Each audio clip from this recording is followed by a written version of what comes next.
Bienvenidos a este episodio de Creativo Podcast, donde hoy vamos a explorar un concepto clave en la ciencia política y la comunicación social, como lo es la ventana de Overton. Este modelo nos ayuda a entender cómo cambian las ideas en la sociedad y cómo lo que ayer parecía imposible, mañana puede convertirse en una política pública. En este episodio vamos a definir qué es la ventana de Overton, explicar cómo se desplaza y qué actores intervienen, analizar el caso venezolano de dolarización de facto, conectar con la investigación de opinión pública, reflexionar sobre los riesgos éticos y democráticos. Todo esto con un enfoque en Venezuela, un país donde la opinión pública y la política han estado marcadas por la polarización y la influencia de los medios y las redes sociales. Definición. La ventana de Overton es un modelo que describe el rango de ideas políticas o sociales que son consideradas aceptables por la opinión pública en un momento dado.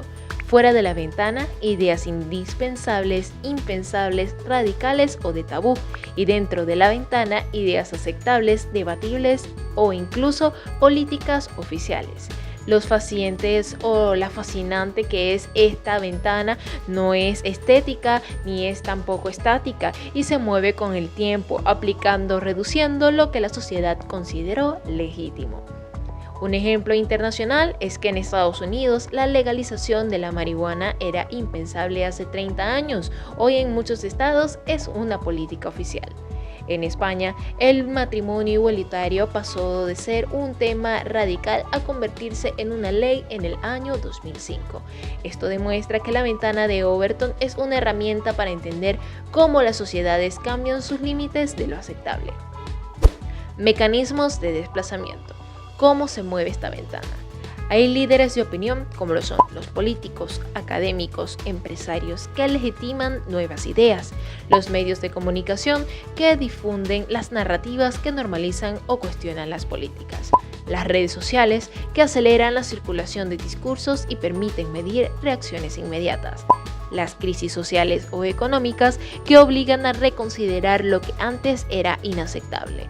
Un ejemplo es que durante la pandemia del COVID-19 o coronavirus, medidas como el confinamiento obligatorio o el uso obligatorio de mascarillas o tapabocas pasaron de ser impensables o aceptadas a cuestión de semanas. En el caso de Venezuela, estos mecanismos han estado muy presentes, especialmente en temas económicos y sociales, como el caso venezolano de la dolarización de facto. Vamos a conocer cómo se aplicó la ventana de Overton en un caso concreto, como lo es la dolarización de facto de la economía venezolana. Año 2000 a 2010, hablar de dolarización era impensable, realmente era lo contrario al modelo oficial porque se rechazaba totalmente. 2015-2017, durante la crisis hiperinflacionaria, la idea pasó a ser radical, se discutía en círculos académicos y empresariales, pero no era aceptada públicamente. Año 2018-2020, la dolarización informal se convirtió en una práctica totalmente cotidiana. Esos comercios comenzaron a consentir aceptar los dólares y la sociedad lo normalizó y el Estado lo toleró.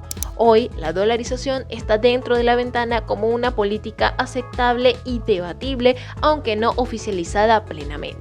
Venezuela comenzó a dolarizarse por cuenta propia o, como dicen los economistas, de facto, a finales de 2017, cuando su economía entró en hiperinflación y los precios aumentaban a diario. En aquel momento, unas pocas transacciones se hacían en monedas extranjeras como dólares, euros, pesos colombianos y reales brasileños, pero eso se agudizó en el año 2019, hasta llegar a la actualidad, cuando resulta una rareza pedir un precio o un presupuesto y que alguien responda en bolívares, que es la moneda local.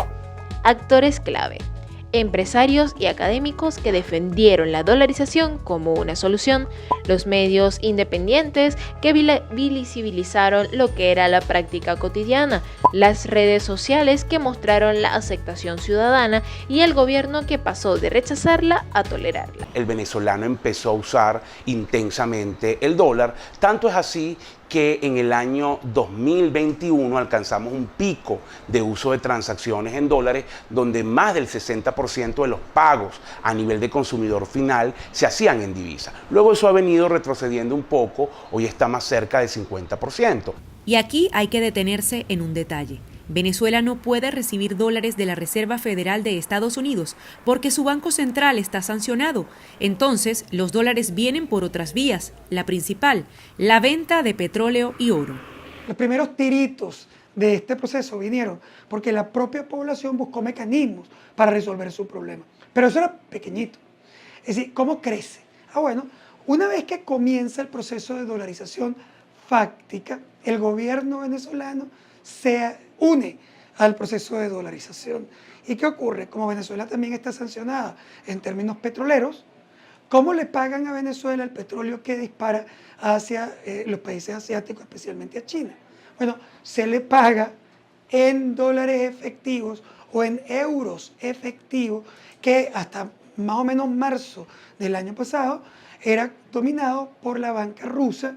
Este ejemplo muestra cómo una idea puede recorrer todo lo que es el espectro de la ventana de Overton, de lo impensable a lo aceptable. En una comparación internacional, es que en el Ecuador la dolarización fue oficializada en el año 2000 tras una crisis bancaria. En Argentina, la idea de dolarizar aparece y desaparece del debate público según la inflación correspondiente, y esto permitió ver las crisis económicas que son catalizadoras del movimiento de la ventana. Conexiones con investigación de opinión pública. ¿Cómo sabemos dónde está la ventana en cada momento? Aquí entran estos métodos de investigación, como lo son las encuestas. Ellas miden niveles de aceptación de la dolarización en distintos sectores sociales. Análisis cualitativo, esas entrevistas y grupos focales que permiten entender las percepciones y resistencias. Redes sociales, hashtag y tendencias que reflejan cambios de la narrativa pública. Un ejemplo, cuando los ciudadanos comienzan a usar frases como se cobra en dólares o prefiero pagar en divisas, esto indica un cambio cultural que mueve la ventana. Estas herramientas nos permiten rastrear el desplazamiento de la ventana y entender cómo evoluciona la opinión pública. Consideraciones éticas. Manipular la ventana de Overton puede ser riesgoso, pero puede usarse para legitimar ideas que beneficien ciertos grupos en detrimento en otros. Esos líderes o medios pueden imponer esas narrativas sin un debate democrático. Un ejemplo es que en algunos países discursos xenófobos han pasado de ser marginales a aceptables y gracias a la manipulación mediática. Por eso, la investigación de opinión pública debe ser transparente y responsable, evitando que la manipulación de discursos se convierta en una arma política. Hay riesgos para la democracia. La ventana de Overton también plantea riesgos importantes, como lo es polarización. Puede fragmentar la ventana en dos rangos distintos donde lo aceptable para un grupo es impensable para otro.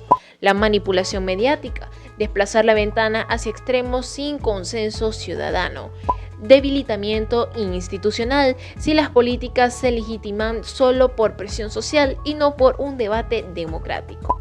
En sociedades polarizadas como la venezolana, estos riesgos son especialmente visibles. Un ejemplo, para algunos sectores, la dolarización es un símbolo de un pragmatismo de supervivencia y para otros es un símbolo de pérdida de soberanía o un fracaso del modelo económico. Esto genera una ventana fragmentada donde lo aceptable para unos es inaceptable para otros.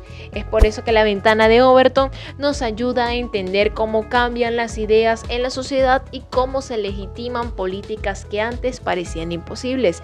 En el caso de la dolarización en Venezuela, es un ejemplo claro de cómo la opinión pública, los líderes de opinión, los medios y las redes sociales interactúan para mover esa ventana. Pero también nos recuerda que manipular la opinión pública sin transparencia puede poner en riesgo la democracia. Ahora, la pregunta que le hago a mi público y que dejamos abierta para que ustedes se la coloquen en los comentarios es: ¿quién mueve la ventana en Venezuela hoy? ¿Los ciudadanos, los medios, los líderes políticos o las crisis que obligan a aceptar lo impensable? Gracias por llegar hasta acá. No olviden darle like al video, suscribirse a mi canal y dejar un comentario. Chao, chao.